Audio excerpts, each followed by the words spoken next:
और यहाँ पे हम तैयारियां कर रहे हैं मामी के वेलकम के लिए। आतशबाजियाँ शाजियाँ ना सिर्फ वेलकम पे आते ही दुल्हन के होती हैं। जब दुल्हन थैंक्स टू पुरानी सासों के, क्योंकि उन्होंने इतने जुल्म ढाए कि नहीं।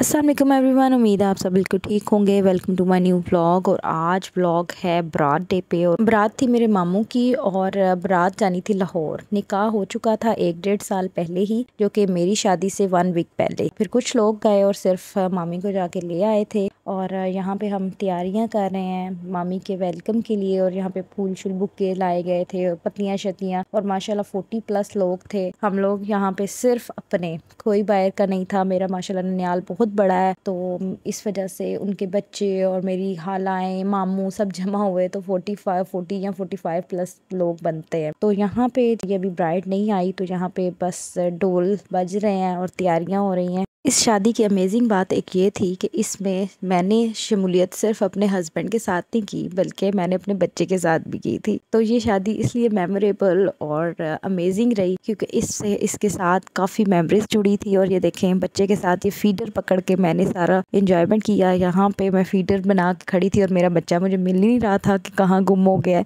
और लोग यहाँ पे जब ढोल बज रहे थे तो लोग छत्तों पे चढ़ के ना देखना शुरू हो गए। वैसे तो ये बात पाकिस्तान में नॉर्मल है, जब भी कहीं ढोल बजते हैं, अभी तक मैं खुद भी ऐसे करती हूँ। मुझे बहुत मज़ा आता है कि जैसे ही कोई ढोल बजते हैं ना, तो मैं जहाँ भी हूँ मैं फ़ौरन छत पे चढ़ के देखती हूँ कि हाँ कहाँ बज रहे हैं। हमारे घर के पास ना पहले दरबार होता था एक ना, जो मेरी अम्मी के घर है, तो वहाँ पे दरबार होता था। जैसे ही दरबार की मतलब वो कड़ोलियाँ टाइप चढ़ती है ना, वो नजराने चढ़ते थे, तो डोलों के साथ लोग लेके आते थे। तो मैं ना ऐसे करती थी, फ़ौरन भाग के ना, जितनी दफ़ा वो कड़ोली आती थी ना, तो मैं ना छत पे चढ़ के डोलों को देखती थी। जब तक वो गुजरते नहीं थे मैं छत पे खड़ी रहती थी। खैर, मैं आपको बता रही थी कि दूल्हा दुल्हन का हम लोग वेट कर रहे थे वेलकम के लिए, और वो आ गए थे। और यहाँ पे जी आतशबाजियाँ शाजियाँ स्टार्ट हो गई हैं। और ये आतशबाजियाँ शाजियाँ ना सिर्फ वेलकम पे आते ही दुल्हन के होती हैं। जब दुल्हन थोड़ी पुरानी हो जाती है ना, फिर वही दुल्हन सबसे बुरी लगने लग जाती है। नहीं चाहूँ मैं, पाकिस्तान में दुल्हन लेके आते हैं ना, उसके बाद वही लड़की आपको पहले बहुत अच्छी लग रही होती है, और बाद में वही लड़की जो है ना, वो आपको बड़ी बुरी लगने लग जाती है। बट अब गुड पार्ट ये होने लगा है कि काफ़ी घरों में ये चीज़ चेंज होने लग गई है, और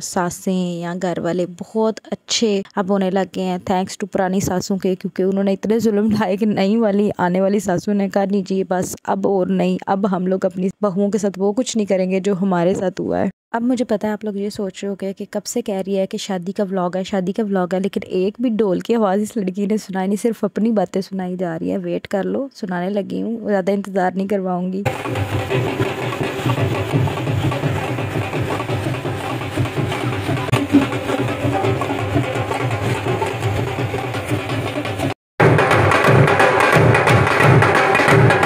और यहाँ पे मेरी हलाएं जो हैं वो मिल रही थी मेरे नाना बू से कि उनके फ़र्ज सब अदा हो गए, और मिलना भी चाहिए था क्योंकि अब हमारी शादियाँ हो गई थी, हमारे बच्चे हो गए थे। तो मामू जो है वो 14 साल बाद वापस आए, तो वापस आने पे ये हमने गुल खिलाए हुए थे।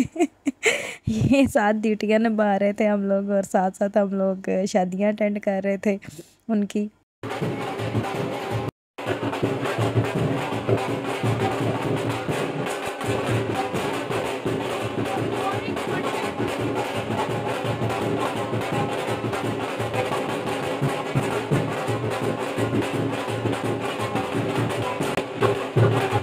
यहाँ पे वो सारी रस्में की जा रही थी जो कि दुल्हन को घर लेके आते हैं तो की जाती हैं, कुरान वाली और पानी वारने वाली और तेल बहाने वाली, वो सारी रस्में हो रही थी।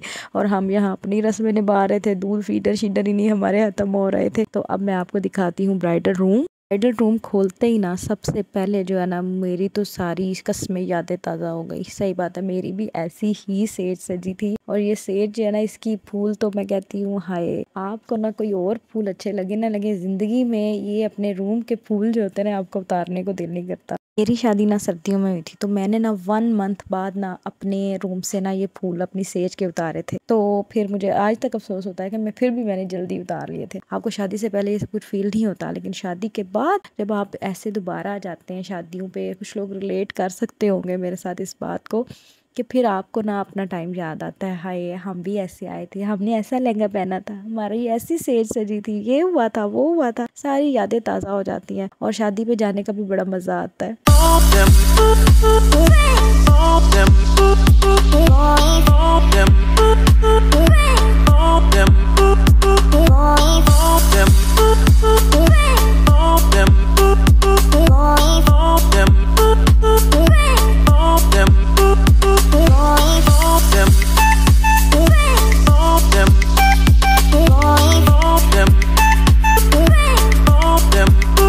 ये रही ब्राइड का ड्रेस और ये मेरी मामी ने पिंक और टी पिंक और साथ में गोल्ड कलर का इसके ऊपर काम था। इस तरह का ड्रेस पहन के वो आई थी अपनी बारात पे। अब मुझे नहीं पता वो रेड कलर का क्यों पहन के नहीं आई थी। अब आप लोग ये भी पूछोगे तो ये मैं अब उनसे पूछ के आप लोगों को बताऊंगी। और ये थी उनकी मेहंदी जिसपे उन्होंने मामू का नाम भी लिखवाया हुआ था, फैजान की दुल्हन। और इनको देख के ना मुझे अपनी मेहंदी याद आ रही थी कि मैंने ना बारात वाले दिन अपने पाँव पे शायद मेहंदी पूरी कर लगवाई थी। और ज़िंदगी में वैसे मैंने मेहंदी नहीं लगवाई, लेकिन मैंने अपनी शादी पे ना भर भर के मेहंदी लगाई कि सारी ज़िंदगी की कसर मैंने तभी निकाल दी थी। और मेरी पच्ची तब हुई जब मुझे पता चला कि मेरे हस्बैंड को तो मेहंदी पसंद ही नहीं और मैंने ढेरों ढेर मेहंदी लगा ली हुई थी। उसके बाद जी ये था खाना जो कि हम सब ने बाद में खाया था।